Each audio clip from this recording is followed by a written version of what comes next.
Breaking news చూస్తున్నాం మనం. Delhi liquor policy కేసులో అరెస్ట్ అయిన ఎమ్మెల్సీ కవిత జ్యుడిషియల్ కస్టడీని కోర్టు మరోసారి పొడిగించింది. ఈడీ కేసులో ఈ నెల 20 వరకు కస్టడీని పొడిగిస్తూ తీర్పునిచ్చింది. మరోవైపు ఈడీ దాఖలు చేసిన 8 పేజీల సప్లిమెంటరీ ఛార్జిషీట్ ను పరిగణలోకి తీసుకునే అంశంపై ఈ నెల 20న విచారణ చేపడతామని జడ్జి చెప్పారు. కాగా ఇప్పటికే సిబిఐ కేసులో కవితకు కోర్టు ఈ నెల 20 వరకు కస్టడీ విధించింది.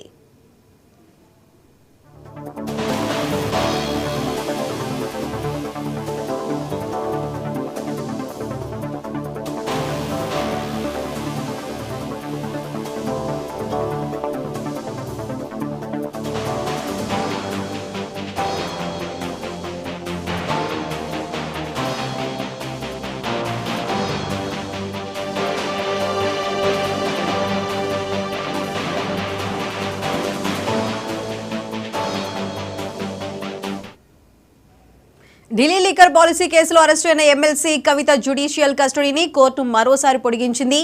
ఈడీ కేసులో ఈ నెల 20 వరకు కస్టడీని పొడిగిస్తూ తీర్పునిచ్చింది. అయితే దీనికి సంబంధించి మరింత సమాచారం మా ప్రతినిధి రాజ్ కుమార్ అందిస్తారు. రాజ్ కుమార్, చెప్పండి. ఢిల్లీ లిక్కర్ పాలసీలో అరెస్ట్ అయినటువంటి ఎమ్మెల్సీ కవితకు జ్యుడిషియల్ కస్టడీని కోర్టు మరోసారి కూడా పొడిగించింది.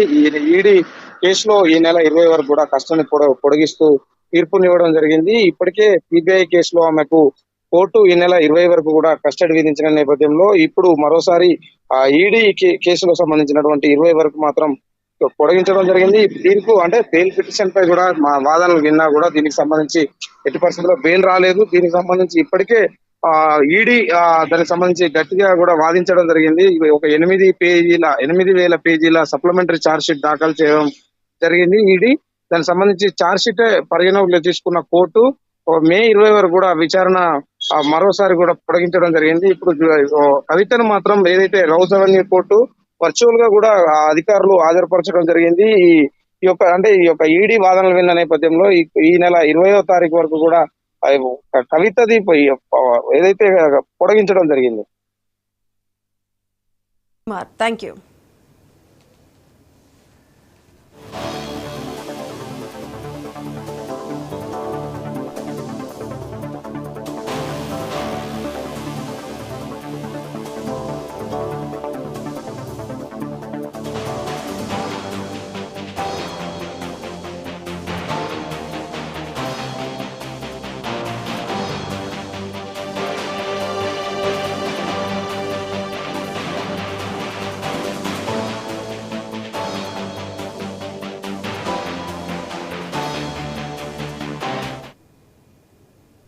వికారాబాద్ తాండూరులో ఘోరం జరిగింది. 5 నెలల చిన్న